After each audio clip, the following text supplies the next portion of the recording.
You are listening to episode 147 of the Confident Coaches podcast, the one where you break this codependent relationship that you got going on with your coaching business. All right, let's go. Welcome to the Confident Coaches podcast, a place for creating the self-confidence you need to do your best work as a life coach. If you want to bring more boldness, more resilience, and more joy to your work, this is the place for you. I'm your host, Amy Latta. Let's dive in. Hey coaches, I'm super excited to talk to you. It is the last Tuesday of August. As always, where does the time go? Like, for real.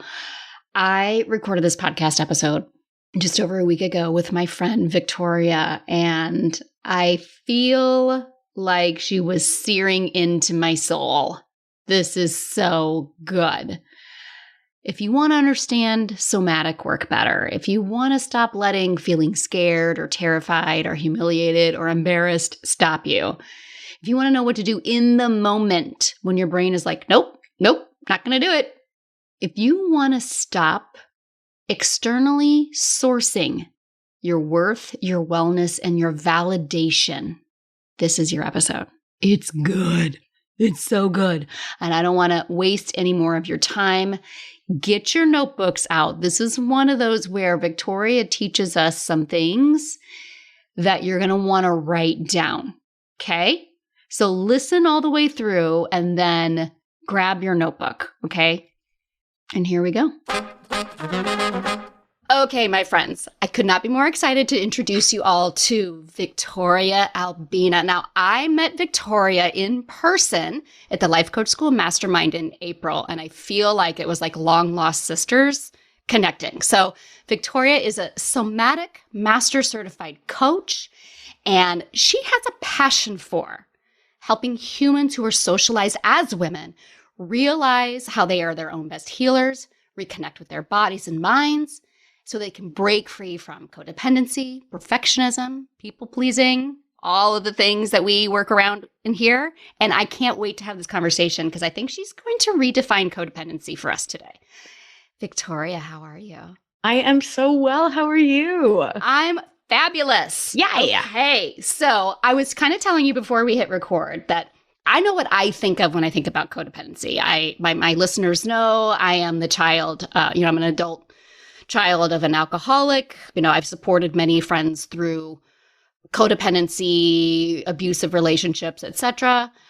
But we're talking about codependency and our coaching business. Mm-hmm. So I think you might be describing this maybe a little bit differently than I used to. Yeah. So I do step away from the sort of really classic framing of codependency as enabling and sort of being part and parcel of someone else's addiction. It's a really external focus, a really blaming focus, right? The whole conversation about enabling, I think, takes us to a place that's just not really supportive. So I define codependent thinking as the chronic habit of sourcing our wellness, worth, and validation from everyone and everything outside of us. We learned this habit. Yeah, right. It's really very different. It's not about the other person. It's not about their substance use. It's not about them. It's about where we source our worth. And it's not internal. And that's the issue. And it's really important from jump to throw the patriarchy, white settler colonialism, and late stage capitalism the full way the fuck under the bus. Boom. Right? Because it is our socialization, our conditioning, along with our family blueprint, epigenetics, that leads to our living our lives this way. And if we're not calling in and thereby calling out these systems of oppression, we stay in this same blame game. Oh, it's me. I'm broken. I grew up in this family. I'm stuck. I'm screwed. I am a codependent, which I'm not out here for any of those labels. Yeah. I'm talking about a chronic pattern of survival skills from childhood that were super adaptive, super amazing, and just aren't anymore.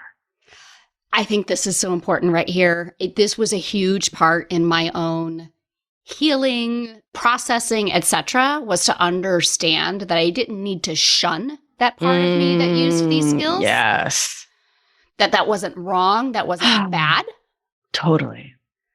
Because there was a part where I remember being coached in the early days, and I don't even know that this coach who coached me to do this would coach the same way. I suspect that she herself has grown, but there was this like, write a letter to that version of you and say goodbye to her. Yeah, like, no.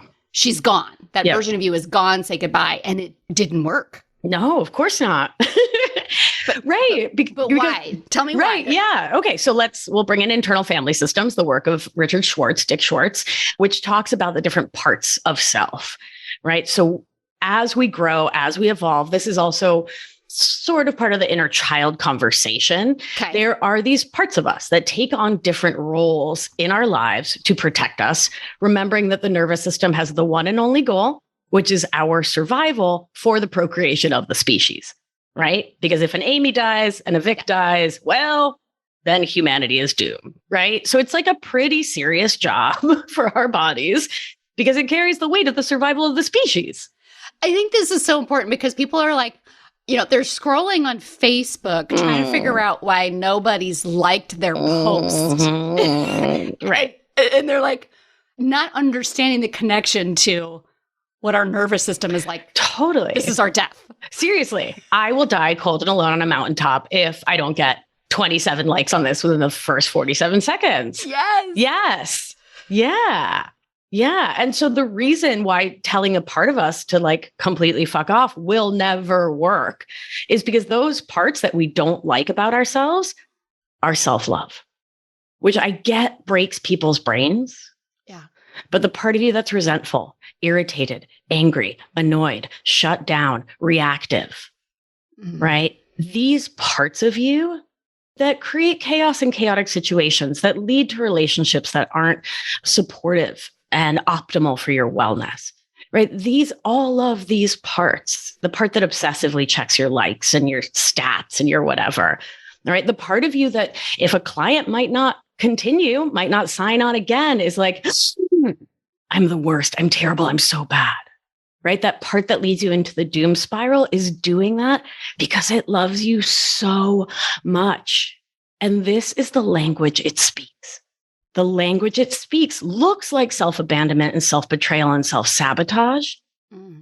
But to that part, it is self-love embodied, right? So when you further exile it by writing a letter and telling it to piss off, it's like, oh, well, I guess she's extra not listening. So let me scream a little louder and louder, right? So it's like, I once had the great privilege of being the mother of the world's bestest dog. I will fight anyone who claims, no, all dogs is the bestest dog. I know it. The bestest dog is laying on that little bed that you see in the bathroom. He blends into his bed right there. Little cutie pie. Right. So I had the great privilege of being Frankie's mom. Her full name was Frances Bacon. She went by Frankie. And she was such a good girl. Oh, she was brown with a black nose, such a good baby girl. And she would scream at squirrels. Right. She would sit inside the house. And if I was in the same room, she would bark and bark and bark, that big, big bark of doom at squirrels.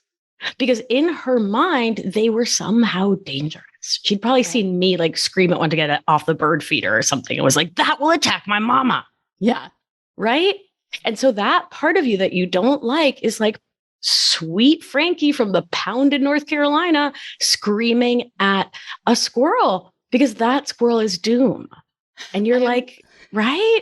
I'm laughing so hard. Yeah. Because that's Lou. He is a 9-pound chihuahua. Oh. He's got some ducks. He's a quarter dachshund. Oh. And he will sit at the front door and bark at the leaves. Yes. Danger. Danger. We will be like, Lou, shut up. Right. Or enough. Or like, right. Sure. We go. Yeah. And all of us in the house are like, this dog won't stop barking at nothing. We're fine. Right. So what you're telling me is we all have our little Lou's and Frankies in our head. Yep. Yeah. And so when we yell at them, they're like, oh, yelling. That means my nervous system should get more activated. I should have more fight or flight. There's something bad. There's something wrong. There's something dangerous. And instead, we can say, hey, Lou, come here, sweet pea. Let me scratch behind your ears, the spot you really like. Come here, get on my lap, little tenderoni. Like you are barking at something that I, as an adult, as my own most loving parent, now recognize is not something we need to bark at, right? If a client doesn't sign on again, that's okay, right? We can trust we were an amazing coach and the next right client is around the corner, right? Yeah. This shows up frequently of like, I put out what I thought was a really great post and no one liked it. No one commented. I don't think anybody even saw it. I finally got up the nerve to put out a webinar or a free class or something and nobody signed up or 30 people signed up, but no one showed up. Right. I'm not getting consults or I'm getting consults and no one said yes for 2 months. Right. So like these are the kinds of things that we're talking about that feels like danger. Yeah. Yeah. And it really does. And it really will until you learn to map your nervous system, to understand what's going on somatically, where somatically comes from the Greek. Soma means body, and it is the study of the body in its wholeness, a return to the primacy of the body, centering the body instead of the mind. And we can throw Descartes all the way under the bus later, right? I think therefore I am is crap these days, right? Yeah. So we're returned to really privileging the body in a beautiful way and coming back to the wisdom of the body to guide us. Right? Because your brain, again, from your socialization, your conditioning, your survival skills will say, these things failed. I am a failure. Right? And when your mindset is a codependent one and you're sourcing your worth externally, you get super codependent on your clients, on your business, on Instagram, on your webinar signups. Right? We create a codependent relationship with these things that truly at their core, just indicators of whether your strategy works. Right. This is resonating so much because rather than question the strategy and go, oh, this thing didn't work, I wonder why, maybe I'll try it this way or that way. We're just like, oh, I as a human being suck. I'm garbage. Right. Yeah. Yeah. Yep, exactly. Yeah, which gets us nowhere in our business and leads to more dysregulation in the nervous system, where regulation of the nervous system means our capacity to support our nervous system, to feel all of our feelings, process them through our body in a real way, and then come back into what we could call neutral. It's called ventral vagal. It's the safe and social part of the nervous system. And it's the part where mind, body, spirit, everything's working optimally, right? Like you have optimal cognition. You can really think about your strategy. You feel calm in your body and also your thyroid, your digestion, your reproductive function, your cell turnover, right? Like heart and lungs. These things are also working optimally, which is pretty cute. Pretty cute? I think it's cute. Okay, so you talked about soma and somatics and polyvagal. Let's dive into that part of the conversation. This is where, like, everything so far, I'm like, I've done this own work. I'm now going to defer to, like, I get a lot of questions. I actually got quite a few questions even over this past weekend of, people who like, oh, I've noticed you've added a lot more somatic work. What's your training? And I'm like, full disclosure, I have had a body practitioner working on me for 5 years. I am not trained in this. So like, I know enough. I know enough to, I don't know if you want to say be dangerous, if that's a discredit to what I'm doing, but like, I know enough to regulate myself and to help people get started. But there's a whole lot I don't know. So if we're understanding, bringing awareness to the codependent relationship we have with our business, and that our nervous system is being triggered, and that's real, and like shoving it into a box doesn't work. Nope. So then what? Like in this short time here that I have you in this recording, like how would you introduce or how would you talk about this to somebody who's like, where do I start? Like what? You just threw out a bunch of words that I'm like, I've only kind of maybe heard, maybe there was some that kind of sounded like Latin. I don't know. Yep. Yeah. Nerds are gonna Latin. It's just what is. It's how nerds do it. Give me the good stuff, Vic. Yeah. So it really is all about slowing it down. Yeah. Okay. So that is the first and most important thing to do, is to introduce slowness and stillness, while simultaneously recognizing that for a lot of us who coming from codependent, perfectionist, and people-pleasing habits, we have used activity, we've used that A line as a way to avoid the F line fully, right? Listen, I don't appreciate you being so rude to me. I read your journal this morning and I'm calling you in with love, but also me. How dare you? Goodbye. It's been a delight. I still love you. We're sisters forever. Bye. But also me, like I'm always out here to be the first to be, I guess the second in this case to be like, but also me too. Like the first 30 some odd years of my life were go, go, go, go, go, go, go, go, go, right? Take the next course, do the next course, teach the next thing, get the next certification, get another board certification as an NP, like do the things. And what I didn't realize I was doing was avoiding my body and avoiding truly feeling my feelings in my body. Because that wasn't a safe or smart choice growing up. Right. Right. I shut down connection with my body very early and performed being lovable. It's like so many of us performed being worthy, performed being the good girl, performed being the good daughter, performed being cool, performed being right. Like y'all could see my face right now. Performed being loved. I know. Get to right in the gut. It's a gut punch is somatics. I know. Oh, I know. So for people who maybe have experienced casually, just casual, whatever, MBD, totally. It really is about, okay, let's back it up. Yeah. Before we do any somatic work, we need to focus. And I'm going to say the nerd words and then I'm going to break them down. Resourcing our nervous system. Okay. Right. So a resource for our nervous system is something we can turn to connect with an embodied sense of safety. So one of the main reasons we're running around like chickens with our heads cut off is because we don't feel safe in our bodies or with ourselves. And so we're looking to cover up that feeling of deep unsafety with action, right? If I just do enough and do enough and do enough, then I'll feel safe. I'll earn safety. But safety is not earned. It is gifted and created, co-created, right? Co-created with loving others and created for ourselves within ourselves. And for those of us who did not have safety in our childhood, first of all, that sucks and I'm sorry, right? And we get to create it for ourselves now, co-create it with our inner children. So a nervous system resource is anything that you can bring to mind and body that brings you into that embodied place of safety, of calm, of groundedness.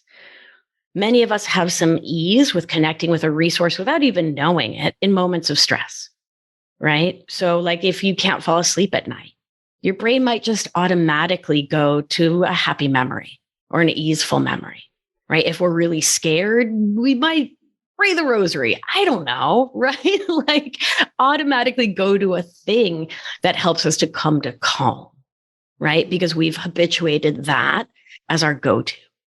And so now we can bring in intentionality. One of the core things of codependent thinking is a lack of intentionality.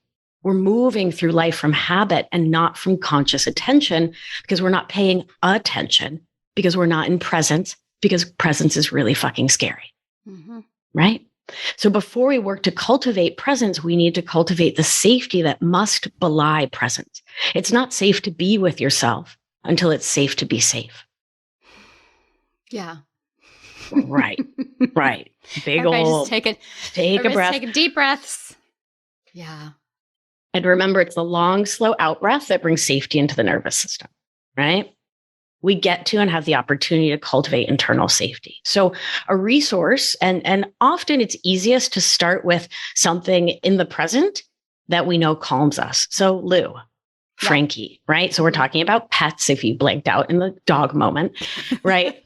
Pets of any assortment, their heart rate will literally slow our heart rate. Their blood pressure will lower our blood pressure because of the electromagnetic fields between cardiac systems. This is hardcore science for people who are like, we're getting too woo. No, it's physics, y'all. Yeah. I'll go as woo as you want, but that part was physics, right? Cardiac systems regulate one another. That's why, you get off the plane in New York and you automatically feel anxious. Right. So connecting with a pet, connecting with a loved one who has a calming effect on you. That person can be alive or passed over, right? They can be dead and they can still calm you down in your mind and your body. Connecting with nature, right? Going and putting your feet on the earth. Or if you live on the 15th floor of a high rise in Manhattan, thinking about nature.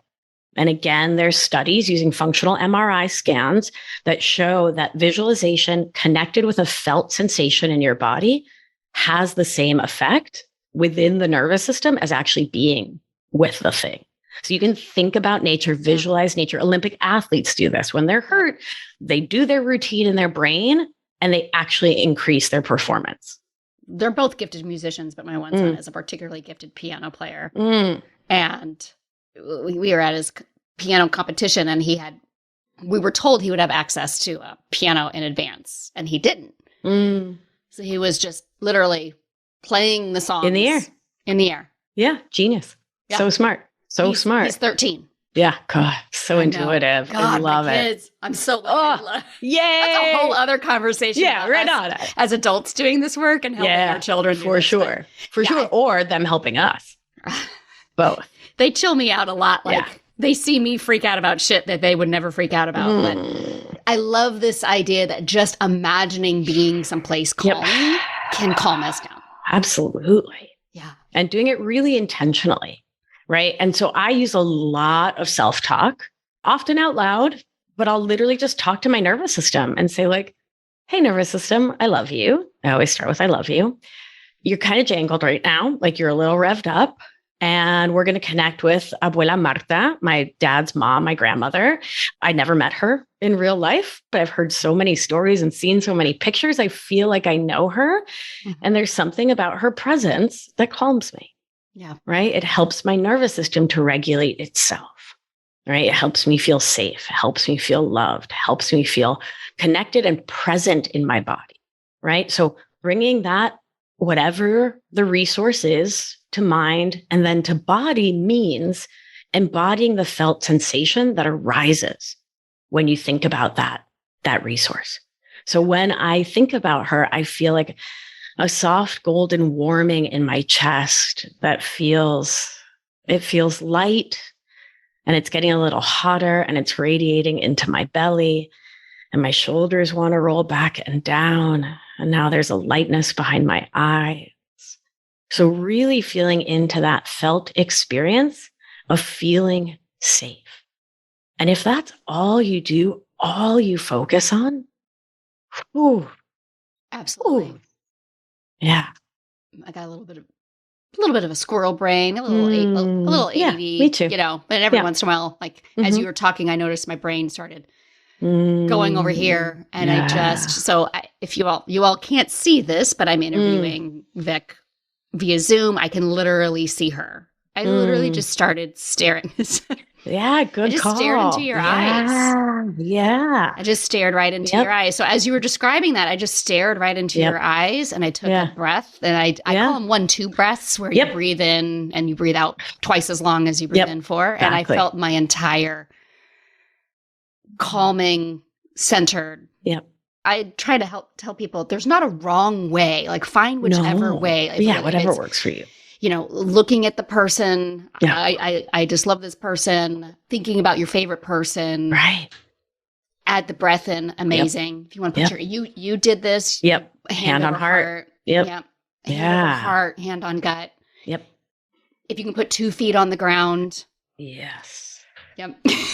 So grounding. You don't need to have it all, dialed in. Any number of those things, whichever feels good. Yeah. I feel like you can do this. If you're on a crowded subway, you can do this. Oh, absolutely. You can do this if you're on a crowded subway. You can do this if you're home alone. You can do this at the dinner table when your mom or your whomever is going on about. Right. I don't know. Yeah. Maybe it's an in-law who doesn't understand why, people got to be so woke these days. Oh, God. Uh-huh. And I just kind of go to like a. Yep. I love her. And she loves me. Sure. We've all had the delight of dealing with that. Yes. Yeah. So I think that's really important there, that you find the way that works for you. I loved what you just described, and really just seeing that you can't do it wrong because it's an intimate conversation with your nervous system. Right. And it's all about developing self-intimacy. So again, from our definition of codependent thinking, externally sourcing our wellness, worth, and validation, everything is about outside. It's about, what does my mother-in-law think of me right now? What does he think of me? What does my boss think of me? What does my client think of me? It's all external, right? And so what this slowing down does is allows us to put our focus back internally and to return back into awareness and contact with our nervous system so we can start to map it. We can start to see what state our nervous system is in. And that may be, we can go into that nerditry about what the states are, but I don't even know that it's necessary at first. Yeah. What's really important is to slow it down and to increase internal safety, right? Because instead let's say my business is doing great. And now I'm scared, after I had the best month I've ever had last month, that it's all going to go away. No one's ever going to sign up for my anything ever again. I'm doomed. I coach so many people on that right there. Yeah. It's so common, right? Right.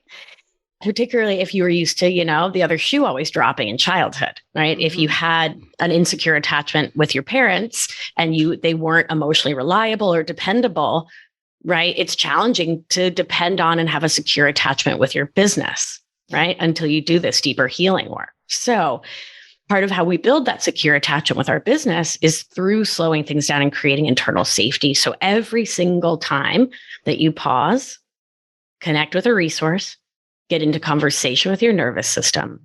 The biology of what's happening is our nervous system has something called the literature calls it a window of tolerance. How much BS can you tolerate before you lose yourself, right? Mm-hmm. What will be the straw that will break this camel's back today, right?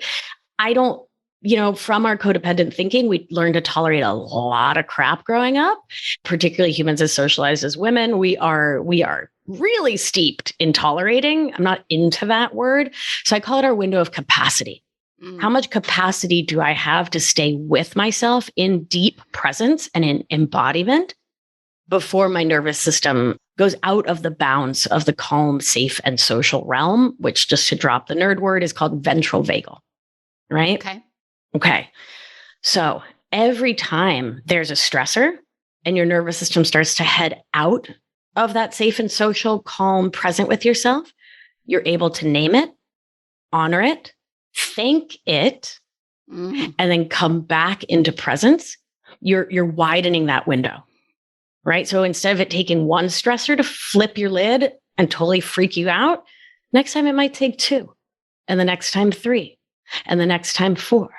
Right. And then you're like, those like gate agents in an airport who everyone's screaming at them and they're just like calm as a cucumber. Or like, I'm a nurse practitioner, right? Like I remember one day back in my nursing days when I was working hospice and I had 6 patients die within like 5 minutes. And I'm like going from room to room, right? Like, okay, and she's dying and he's dying and she's dying and he's dying. What's your capacity to stay present in yourself in those moments? And to stay chill, right? Which doesn't mean, again, we're negating anything. We just have more capacity in our nervous system. So it doesn't have to take us out of ourselves. That's where things get tricky. And that's why this work is so important, because we leave ourselves.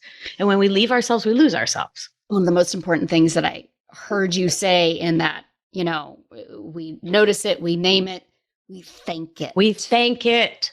It is a gift. You all understand. Yes. Like we want to shove doubt and embarrassment and humiliation. Like we want to shove it out the window and pretend that it was never there. Right.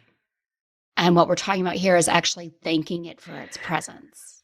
I snuggle it. I put it on my lap like a tiny baby dog. Yeah. Frances Bacon was 65 pounds and I would just put her on my lap like a tiny baby dog. But, right? So Lou actually is a tiny baby dog. Right, exactly. So whether your self-doubt is Lou-sized or Frances Bacon-sized, It doesn't matter, right? I'll invite you to deeply befriend each of these emotions, each of these nervous system experiences, each of these inner children, each of these protector parts, right? Whatever language is suiting you on that day, use it. but thank it. Snuggle it, kiss its snout. And when I say befriend it, I mean gain profound intimacy with it. What do my feet feel like when I'm in self-rejection? When I'm in self-doubt? What does my heart feel like? Where are my shoulders? Right? Because do you know where your shoulders are when you're in self-doubt? Probably not, but your nervous system is tracking it. Right. So this is really important. So I think people are like, we get the name it. Sure. Well, I mean, I feel like there's steps to this of we avoid it completely. Oh, yeah. And then we go to coaching school and we find out that there's this whole thing about feeling. Right. Whatever. Feeling. So then we're going to name it. Sure. Okay. Yeah. And then fine, feel it. Okay, fine. I'm feeling doubt. And then get it out of here. But we're really talking about bringing an awareness to it. Oh, yeah. How do my feet feel when I'm feeling extreme doubt? Yeah. Where are my shoulders when I'm feeling shame about the fact that nobody showed up to my training that I was so excited about? Right. How does my heart feel? Yeah.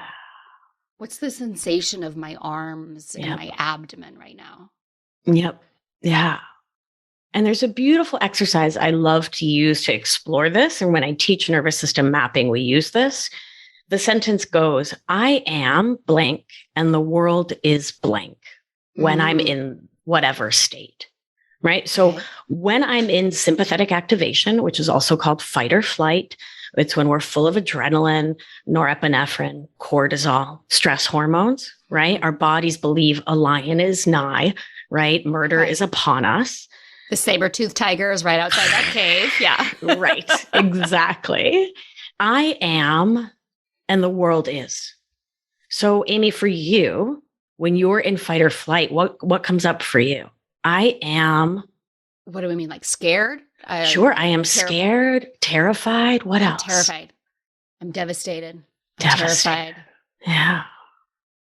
As I just talked about naming emotions, it's this combination of the state I am in is scary and terrifying. And also I'm unsure, uncertain of what's going to happen. Yeah. Next. And the world is uncertain. Yeah. Okay. Yeah.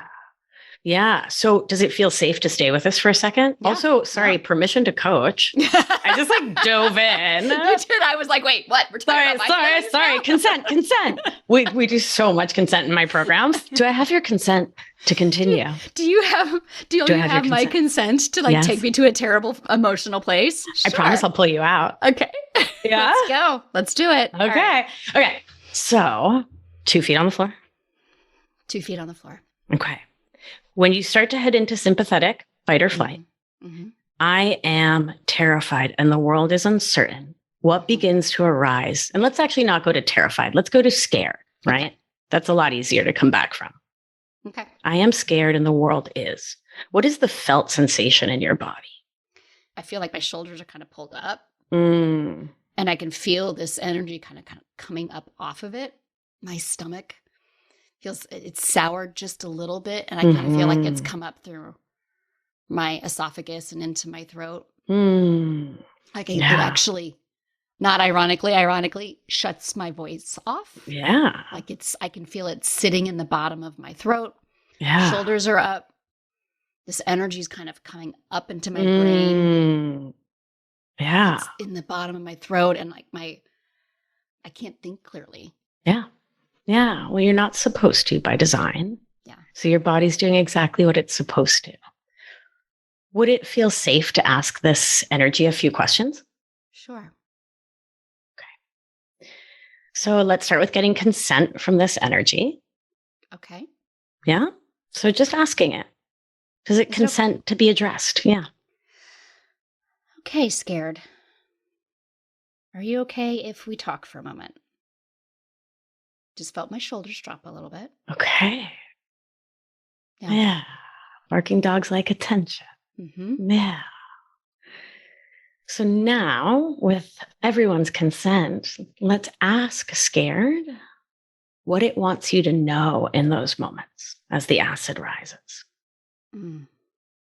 So I'm asking my fear, my scare, yeah. what it wants me to know. Yep. Strangely, well, maybe this isn't strangely. This is where your expertise. You're going to be okay. Oh. Like, and it's in that kind of energy. Like, listen, you're going to be okay. We're making sure of it. Yeah, we're making sure of it. Yeah. Yeah.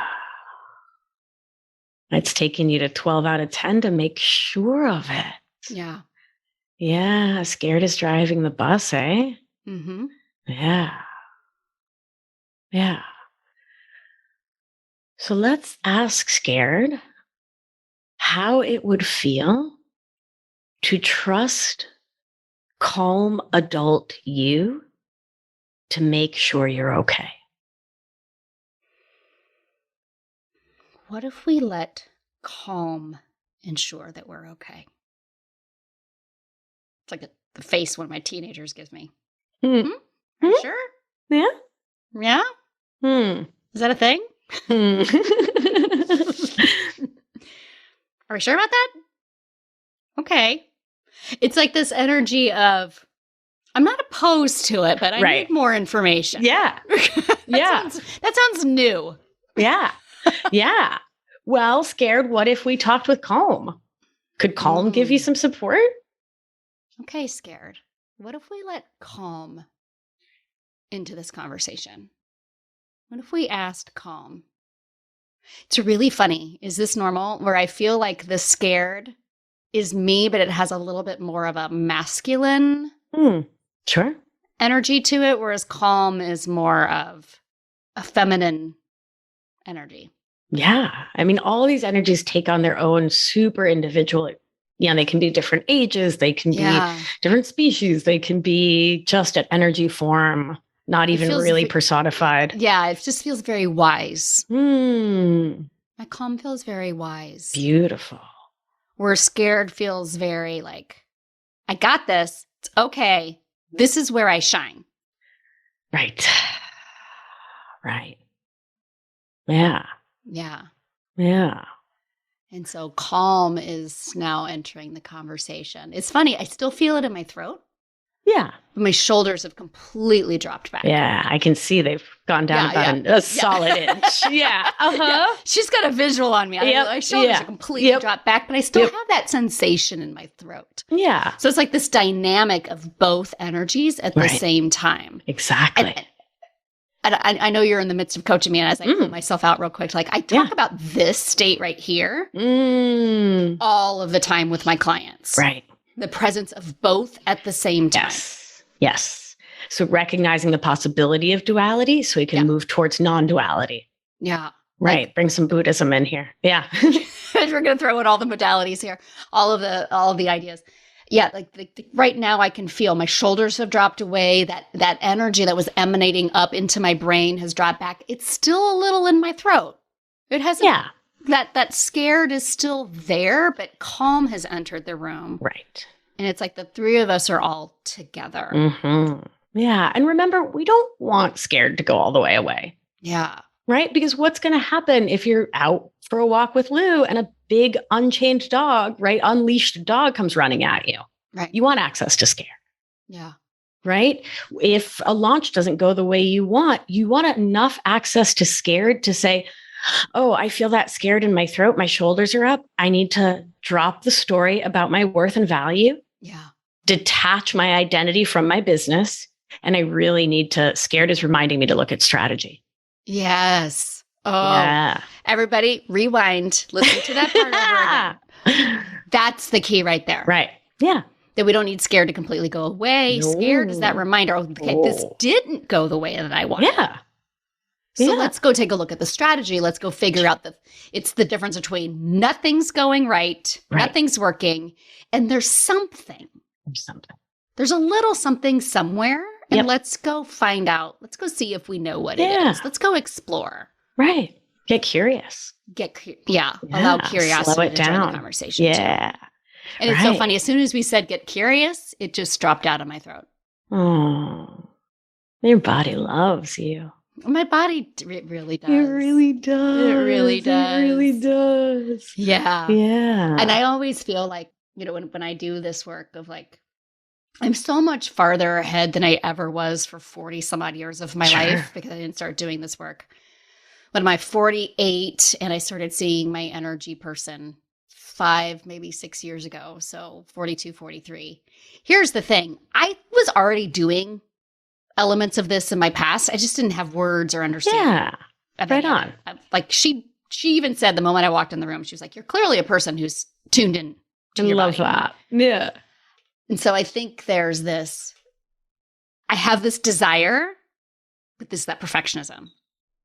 Like to always know how to do this. Like, I want to be perfect at somatics, Vic. Right. Oh my God, you are in such good company. I hear that all day long in my programs from all my clients. I've learned this. I want to do it perfectly. Let's do it perfectly. I want to be like the most zen. Yeah. Right. But if you are not living a monastic life, then you need to drive to Target and you need to like get kids in the car and you need to like, you need sympathetic activation. Yeah. Right? Like we need dorsal, which is the disconnected part we haven't talked about yet. We need all the states of a nervous system, right? And we need to both know what's going on inside and how we're responding to the world outside. And we need to know when we've gone too introspective and aren't being a person in the world, if that makes sense. No, it makes total sense when you're like in such a Zen state and everything is always, I'm not going to use any of the words that you just used because I don't remember which one goes where. Cool. Yeah. But like, oh, my energy, this, and blah, blah, then are we actually talking to the human being? Right. That's on the other side of the table who has asked the question that maybe stimulated a lot of that. Or, I'm married. I have a 23-year-old stepdaughter who's adulting out in the world. She's doing, full adulting. I've got 2 teenage boys. I've got, mom, sister, and all of us have shit. Sure. Of course. Because we're human. Yeah. And so there is this I want to go be this perfect woo Zen person who can immediately notice when scared is here, immediately have an entire dialogue that we went through in 2.2 seconds so that I can re-enter the conversation and no one even knows what just happened. Right. Not the most realistic. And not the most self-loving goal to have, right? Because you're right. You're describing a robot and not a human who's just humaning along, right? By the way, I just got yelled at by a robotics professional over the weekend because I made a post about robots never feel doubt. Robots don't judge themselves. Sure. Robots don't. And she sent me 3 comments and a private message telling me that I was spreading misinformation about robots. So okay, I'm not out here for the robots' rights movement. I feel like we've got enough to worry about. It's just so funny that you're hilarious. You are not a robot. I was like, yes, but the robotics professionals of the world would like us to know that robots have feelings. To which I'm like, do they know? I don't. I mean, I'm still not really down with Citizens United and corporations being people. I feel like taking it to robots having feelings is just. Also, did no one in robotics watch Terminator? Where were these people in 1995? This is a terrible and scary idea. So that's a whole other conversation.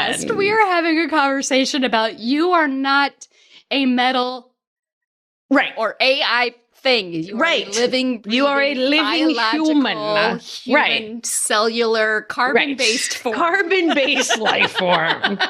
Correct. Exactly. Yeah. And we don't want to get so introspective that we get obsessed with our own felt experience. Yeah. We want that balance. Yeah. Right? Internal, external, self-awareness, and interacting with the world. Right? Yes, absolutely. And that's one of the many things that somatics is so vital for, nervous system mapping is so vital for, is helping us to understand when we do act in a way that's outside of presence. Right? Like if you snap at somebody, what's going on in your nervous system? Right? Where did you get activated? Where did you leave your window of capacity? What's been going on for the last 3 days? Right? What's going on for you physiologically so that you can be not just an internally aware person, but can also be a loving, kind, caring, supportive members of your communities and the collective, right? Because this can turn into that hyper individualistic, I mean, talk about white colonial thinking, right? Mm-hmm. I need to heal me, for me, and just me, and all me, and me, all by myself, all alone. Sorry. I will heal me for me.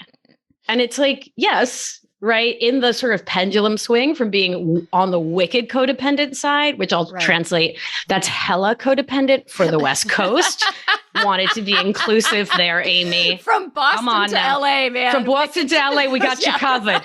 We got you covered.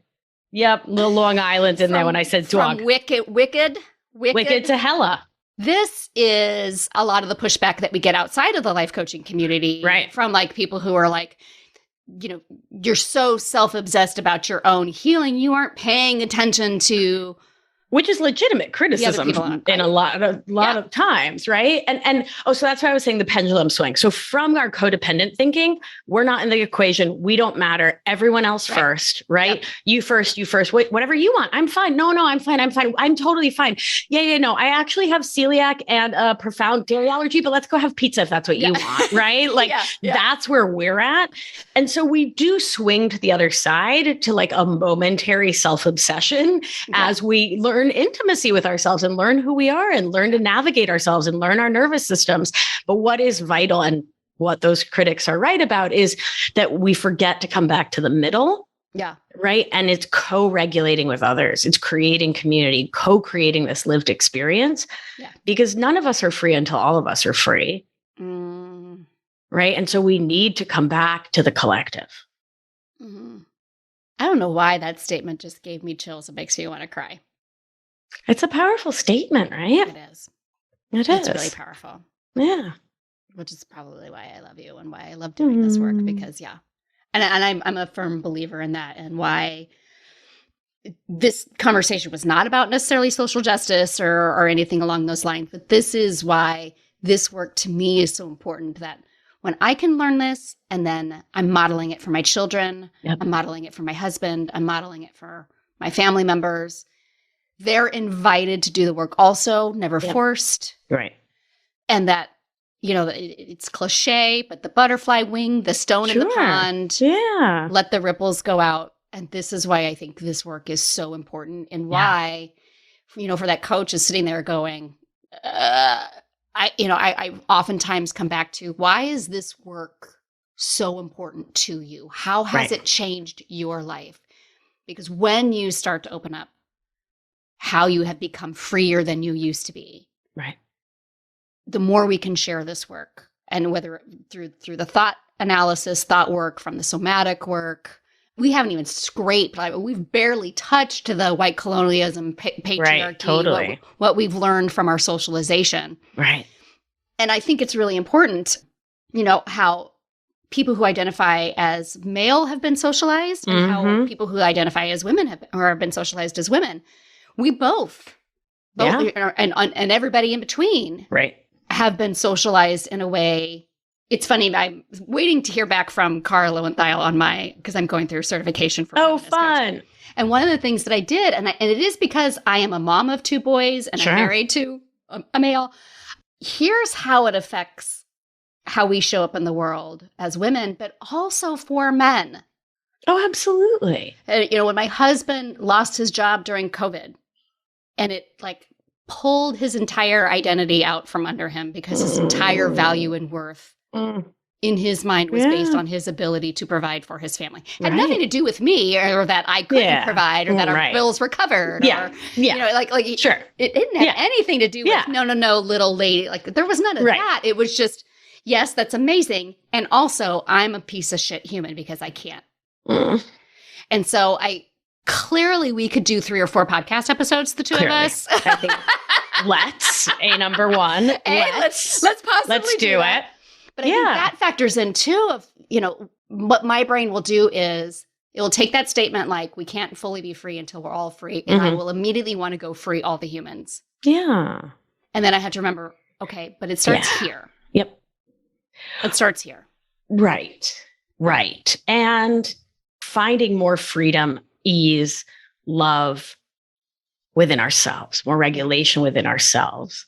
Yeah. And then also stepping out of the belief that we can free anyone else, right? Because there's some colonialism in there too, right? Oh, yeah. Uh-huh. Oh, right. I get coached on this all of the time. Oh, do you? Oh, yeah. I do. Because I will spritz a savior complex. Just a touch. Just a spritz. I was going to order a side, but I'll just get a spritz. Thank you very much. I have like the full buffet of savior complex. All the options. Yeah. Oh, no. I want to save all the humans from all of the colonialism and all of the patriarchy and all of the damage that was done to them. And let's go heal your souls.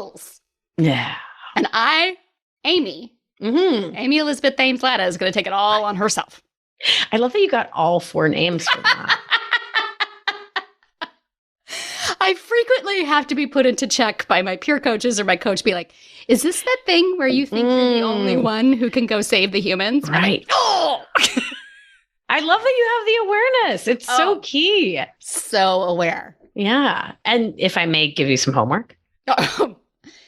Okay. Again. Again. I love you. Oh. And yes. God, it's so annoying to be loved by me. I know. I'm grabbing pen and paper as she says, may I have some homework? Like joking, not joking. I run a 6-month program. And at the beginning, I tell all my new coaching clients that you get 3 fuck you Vicks per session for exactly this moment when it's like, damn. Cut to the quick, kitten. I know. It's hard to be loved by me. What are you going to do? What's my fuck you Vic moment here? Oh my God. I love that you're now calling it that. That is a goddamn delight. So I want to invite you to do some embodiment work and like just call me and we can do it together. But getting into the felt sensation that arises in that moment where you step into the fixer role, the savior role. Right. And really mapping that in your nervous system and mapping that in your physiology, mapping the felt sensation so we can get into conversation with it. Right. So you can start to talk to it and ask it what it wants, what it needs to feel safe. All right. Because obviously that part, obvious to me, because this is what I do all day, right, doesn't feel safe. Or it wouldn't be so vocal. It wouldn't be so expressive. It wouldn't be screaming at you to leave presence. Right? Because you have to leave yourself to save someone else. Yeah. Right. Yeah. It's like I'll be on Twitter and I'll want to go to Wyoming and shake that politician who just said that thing and go save the citizens of some town I've never heard of before. Sure. Not normal. Or maybe it is normal. Probably pretty normal. And I think normal doesn't matter, right? It's just one thread of the human experience. And it's your thread to work on in this lifetime so that you can be of greater service to the collective. Yeah. Right? By focusing your attention, your love, your care, where you can actually create positive impact for the good of all humanity by working with your clients so they can feel more self-love, more self-care, can have businesses that are more inclusive, more loving, more successful. Listen, we all know about the studies that show when humans socialize as women, particularly women of color, when we make money, we rise up the communities around us. Right? So the work you're doing is changing the world. But when your mind and your body are leaving presence to go to that place of, I'm going to save the world. Yeah. Right? You're not here. You're not home. You're not home in your little body. So how can you call yourself home in a way that your body won't reject? Right? So instead of yelling at the dog, how can you pull that teeny tiny baby dog onto your lap, kiss its snout, thank it, befriend it, and start to have a different conversation around what loving impact looks like? So I missed the second word, but I do want to make sure. You're going to need to listen to this episode. I'm going to have to, I'm going to have to listen to my own shit. You differentiated when you're in embodiment, you said mapping my nervous system and then something else, my nervous system. I don't remember. Okay. So, but probably befriending it, understanding it. Yeah. I think it was it was something like that. So what is the difference between mapping and then like regulating? Yes.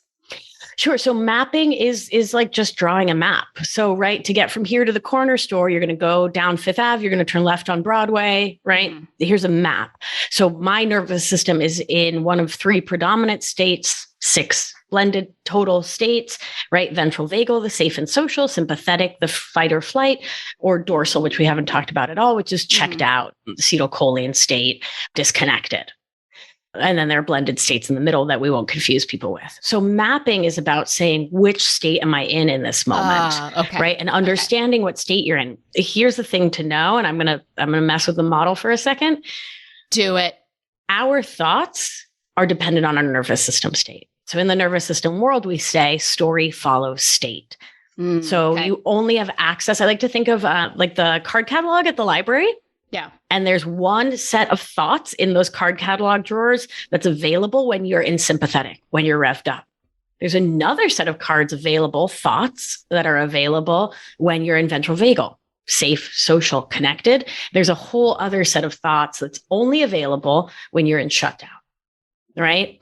And so the state of your nervous system creates your thoughts. And then then the TFAR builds from there. Gotcha. So would you also describe, because this makes sense to me, but maybe I'm totally off. Would you also describe mapping your nervous system as identifying if you're in fight, flight, freeze, exactly. fawn? Yep. Okay. What state? Yeah. So fawn is the internet lied to you. It's not a nervous system state. Oh, okay. Yeah. It's that folks who don't know a lot about this will post on Instagram as though it was. So a lot of people think that it's a learned behavior. So fawning is yeah. It's not a natural nervous state. A natural nervous state is fight, it's a habit. Freeze.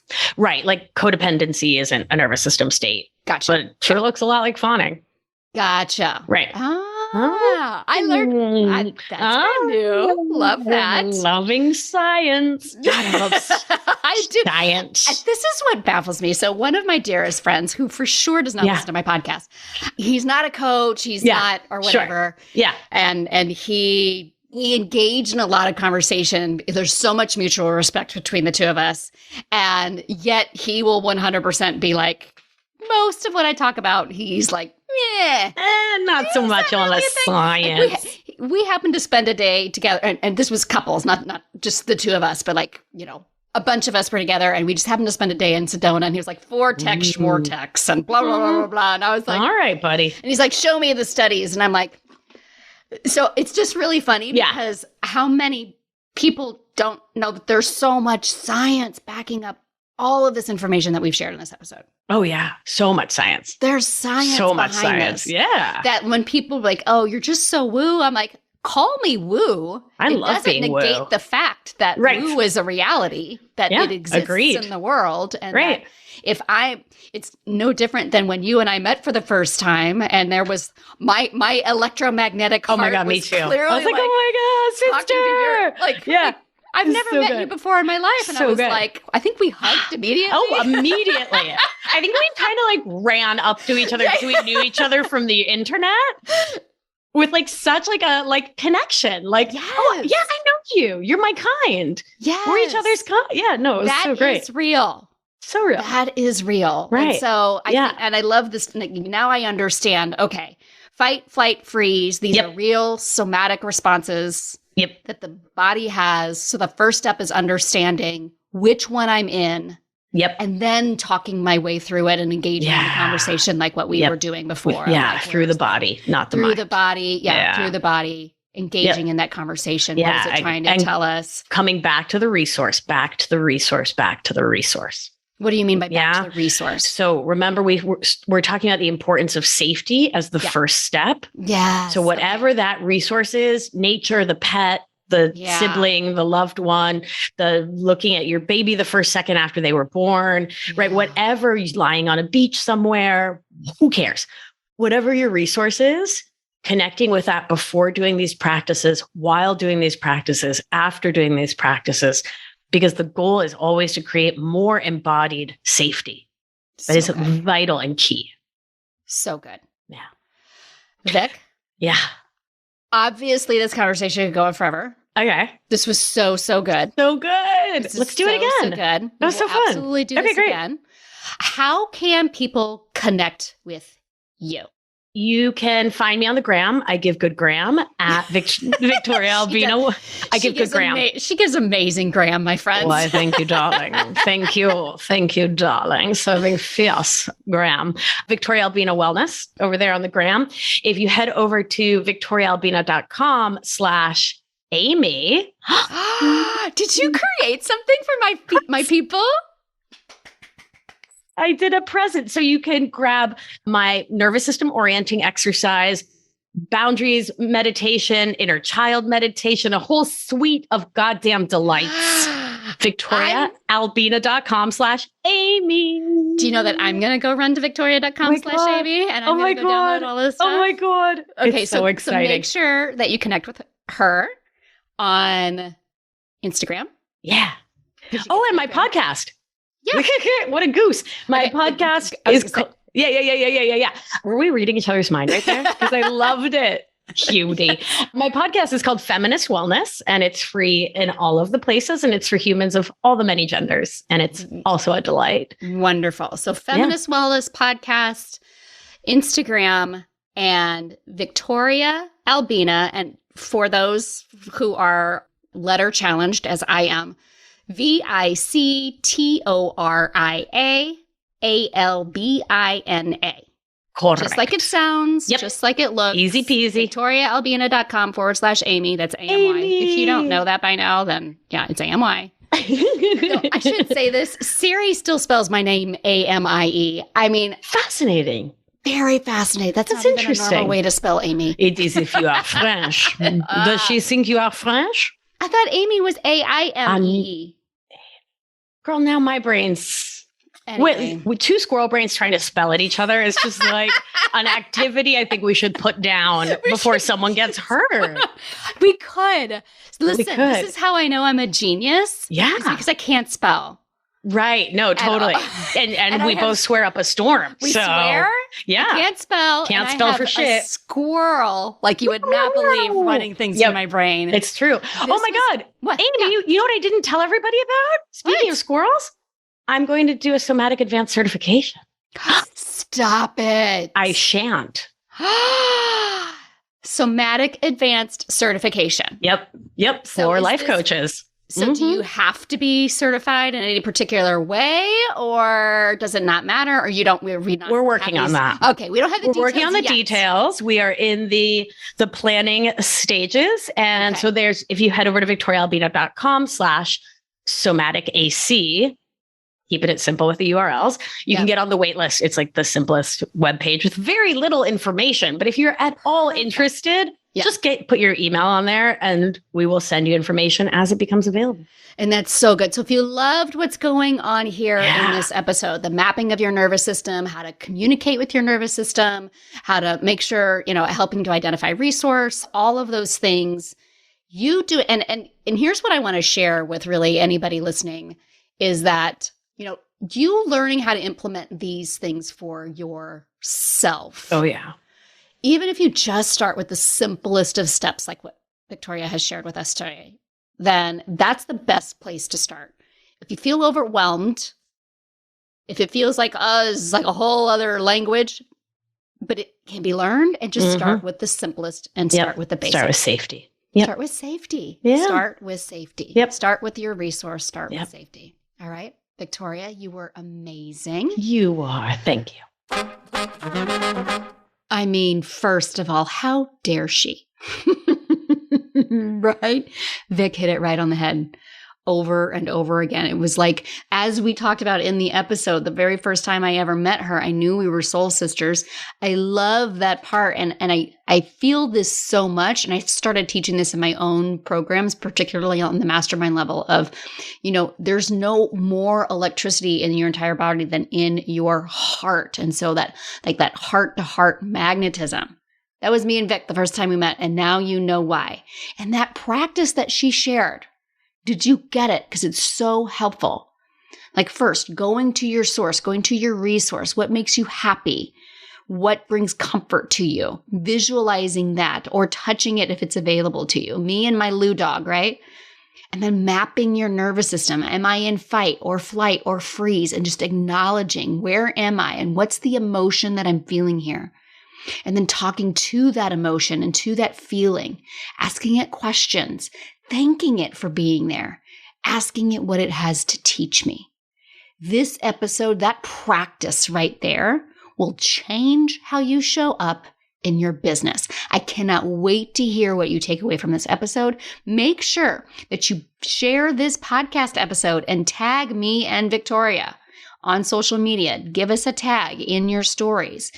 What's the thing that you needed to hear that you're going to be able to take with you and share it with your people who need to hear it also? What are the other coaches in your life that they need to hear this work too? And maybe even your clients too. So make sure that you share the podcast episode right out of your podcast app, or find me on Instagram and share it out of Instagram, and tag me and Victoria at I am Amy Latta and at Victoria Albina Wellness. Tag us both. Let us know what you're going to take away with it, and make sure that you share this so that other coaches and even your clients can start using this tool today. And until next week, coaches, let's go get paid. Coaches, I have created a brand new freebie offer just for you podcast listeners. I created a brand new training called Stop Overcomplicating Confidence, because I see my coaches do it all the time, make this confidence thing way harder than it has to be. In this free training, you're going to learn exactly how you overcomplicate confidence, what's creating that, and how to stop it. Here's the best part. All of it, less than an hour. Less than an hour of your time. You will feel more confident in less than an hour, right? Yeah, friends, this is the best training I've ever done.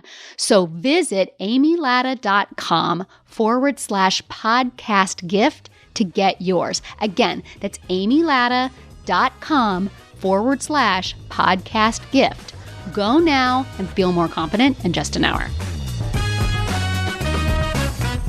Thanks so much for listening to the Confident Coaches podcast. I invite you to learn more. Come visit me at amylatta.com. And until next week, let's go do epic stuff.